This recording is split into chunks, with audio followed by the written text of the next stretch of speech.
இப்போ தான் நம்ம சேனலுக்கு நீங்கள் முதல் முறையாக வரீங்கன்னா தயவுசெய்து கீழே இருக்கிற ரெட் கலர் சப்ஸ்கிரைப் பட்டன் அழுத்தி சப்ஸ்கிரைப் பண்ணிக்கோங்க. கூடவே அந்த பெல் பட்டன் அழுத்தி ஆள்னு கொடுத்துக்கோங்க. அப்போ தான் நம்ம போடுற வீடியோ உங்களுக்கு தினமும் கிடைக்கும். சரி வாங்க இப்போ நம்ம வீடியோக்குள்ளே போகலாம். உத்தரகாண்ட் மாநிலத்தில் ஃபேஸ்புக் மூலம் அறிமுகமான பெண் 25 பேரால் கூட்டு பாலியல் வன்புணர்வு செய்யப்பட்ட சம்பவம் பெரும் அதிர்ச்சியை ஏற்படுத்தியிருக்கிறது. அதாவது உத்தரகாண்ட் மாநிலம் டெராடூனை சேர்ந்தவர் 22 வயது இளம்பெண். இவர் தன்னுடைய பெற்றோருடன் உத்தரப்பிரதேச மாநிலம் குருகிராமில் வசித்து வருகிறார். இருந்தாலும் இந்த பெண் டெல்லியில் தனியாக தங்கியிருந்து வீட்டு வேலை பார்த்து வந்துள்ளார்.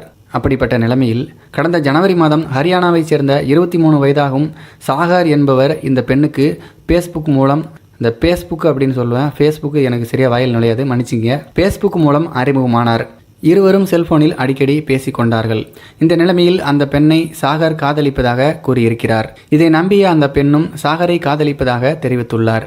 இதனை அடுத்து தன்னுடைய பெற்றோரை அறிமுகம் செய்து வைப்பதாக கூறிய சாகர் தன்னுடைய சொந்த ஊருக்கு வருமாறும் அழைத்துள்ளார். அங்கு பெற்றோரிடம் திருமணம் குறித்து பேசிவிட்டு அப்படியே இளம்பெண்ணின் வீட்டிலும் பெற்றோரை அனுப்பி பேச வைப்பதாகவும் சாகர் சொல்லியிருக்கிறார். அதை உண்மை என்று நம்பிய அந்த இளம்பெண் கடந்த மே 3ஆம் தேதி அன்று ஹோதல் பகுதிக்கு சென்று தன்னுடைய காதலன் சாகரை சந்தித்துள்ளார். இந்த இளம்பெண்ணை பெற்றோரை சந்திக்க வைக்காமல் அந்த பெண்ணை காட்டுப்பகுதிக்கு அழைத்து சென்றுள்ளார் சாகர். அங்கு இருவரும் சேர்ந்து மது அருந்தியதாக சொல்லப்படுகிறது. பின்னர் சாகரின் சகோதரர் சாமுந்தர், அவருடைய நண்பர்கள் அதே பகுதியில் மது அருந்தியுள்ளனர். பின்னர் அந்த பெண்ணை இரவு முழுவதும் கூட்டு பாலியல் வன்புணர்வு செய்துள்ளனர். மறுநாள் காலை பழைய இரும்பு வியாபாரம் பார்த்து வந்த நபரிடம் அந்த பெண்ணை அழைத்து சென்ற நிலையில் அங்கும் 5 பேர் அவரை பாலியல் பலாத்காரம் செய்துள்ளனர். இதனையடுத்து அந்த பெண்ணை பர்தர்பூர் அருகே வீசி சென்றுள்ளனர்.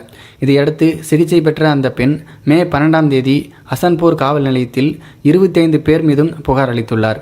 இதனையடுத்து முக்கிய நபரான சாகரை காவல்துறையினர் கைது செய்துவிட்டு தலைமறைவாக உள்ள பிறரை தேடி வருகிறார்கள். இந்த வீடியோ பார்த்துட்டு இருக்க பெண்கள் ரொம்ப உஷாராக இருங்க.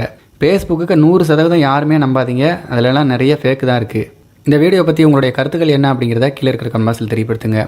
மேலும் இது போன்ற சுவாரஸ்யமான வீடியோக்களை பார்க்க நம்முடைய சேனலை சப்ஸ்கிரைப் பண்ணிக்கோங்க. நன்றி, வணக்கம்.